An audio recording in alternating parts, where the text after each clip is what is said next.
সপ্তদশ শতাব্দীর একজন বিখ্যাত বাঙালি কবি আলাওল।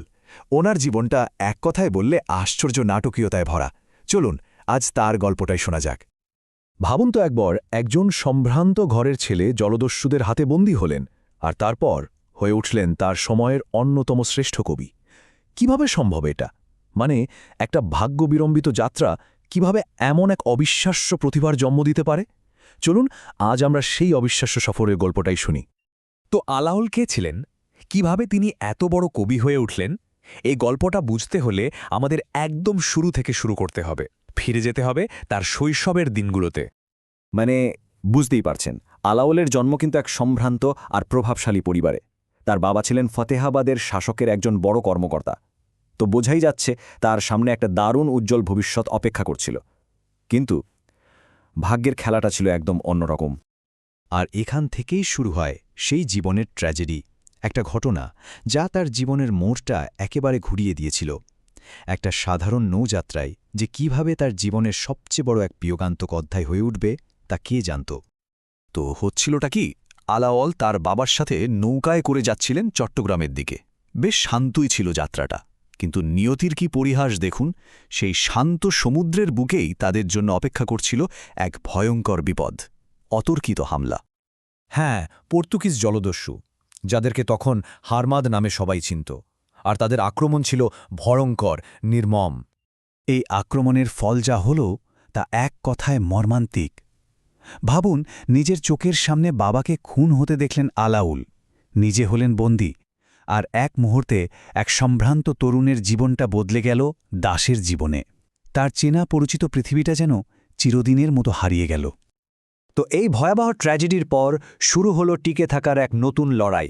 আরাকানে বন্দী হিসেবে শুরু হলো তার জীবনের এক সম্পূর্ণ নতুন আর কঠিন অধ্যায়। কিন্তু এখানেই আলাওলের ঘুরে দাঁড়ানোর সেই অবিশ্বাস্য গল্পটা শুরু হয়। জীবনের একেবারে সর্বনিম্ন বিন্দুতে থেকেও তিনি নিজের যোগ্যতা দিয়ে সুযোগ তৈরি করে নিলেন। ভাবা যায়, দাস হিসেবে বিক্রি হওয়ার পর প্রথমে রাজার অশ্বারোহী রক্ষী দলে একটা চাকরি জোগাড় করেন, আর সেখান থেকেই তার মেধা আর জ্ঞান একদিন তাকে পৌঁছে দেয় রাজসভার একেবারে কেন্দ্রবিন্দুতে। আর এটা সম্ভব হয়েছিল কারণ রাজমন্ত্রী মাগন ঠাকুর তার ভেতরের প্রতিভাকে ঠিক চিনে নিয়েছিল। সত্যি বলতে এটাই ছিল তার জীবনের সবচেয়ে বড় টার্নিং পয়েন্ট। তো সেই পৃষ্ঠপোষকতা পাওয়ার পরই আলাওলের ভেতরে লুকিয়ে থাকা জ্ঞান আর প্রতিভা যেন বিকশিত হওয়ার একটা সুযোগ পেল। চলুন এবার দেখা যাক তার সেই প্রতিভার ব্যাপ্তি ঠিক কতটা ছিল। মানে, আলাওলের জ্ঞানের পরিধি দেখলে সত্যি অবাক হতে হয়। তিনি কিন্তু শুধু একজন কবি ছিলেন না, ছিলেন একজন সত্যিকারের যাকে বলে পলিম্যাথ বা বহুজ্ঞ পণ্ডিত। একবার দেখুন, আরবি, ফার্সি, হিন্দি, সংস্কৃত কতগুলো ভাষায় তার দখল। শুধু তাই না, একদিকে রাগসঙ্গীত, অন্যদিকে যোগ আর ভেষজ শাস্ত্র, আবার সুফিবাদ থেকে শুরু করে বৈষ্ণব দর্শন পর্যন্ত জ্ঞানের প্রায় সব শাখাতেই ছিল তার অবাধ বিচরণ। আর এই বিশাল জ্ঞানভাণ্ডারই কিন্তু তার কাব্যকে একটা অন্য মাত্রা দিয়েছিল, একটা আলাদা গভীরতা দিয়েছিল। আর তার এই অসাধারণ পাণ্ডিত্যেরই ছাপ আমরা দেখতে পাই তার অমর সাহিত্যকর্মগুলোতে। পদ্মাবতী, সৈফুল মুলুক বদিউজ্জামাল, হপ্তপায়কর, এই প্রত্যেকটা কাজই আজ বাংলা সাহিত্যের এক একটা অমূল্য সম্পদ। কিন্তু আলাওলের সাহিত্যকর্মের ঠিক কোন জিনিসটা তাকে এতটা বিশেষ করে তুলেছে? মানে, কি সেই বৈশিষ্ট্য যা তাকে বাংলা সাহিত্যে একেবারে অমর করে রেখেছে? চলুন সেটাই একটু বোঝার চেষ্টা করা যাক। এই যে বলা হচ্ছে অনুবাদমূলক হলেও তা মৌলিকতার দাবিদার, আলাওলের কাজের আসল জাদুটা কিন্তু এখানেই লুকিয়ে আছে। মানে, তার লেখাগুলো অন্য ভাষার কাব্য থেকে নেওয়া হলেও সেগুলো কিন্তু একদম রোবটের মতো করা অনুবাদ ছিল না, বরং তিনি সেগুলোকে একটা নতুন প্রাণ দিয়েছিলেন, একটা নতুন রূপ দিয়েছিলেন।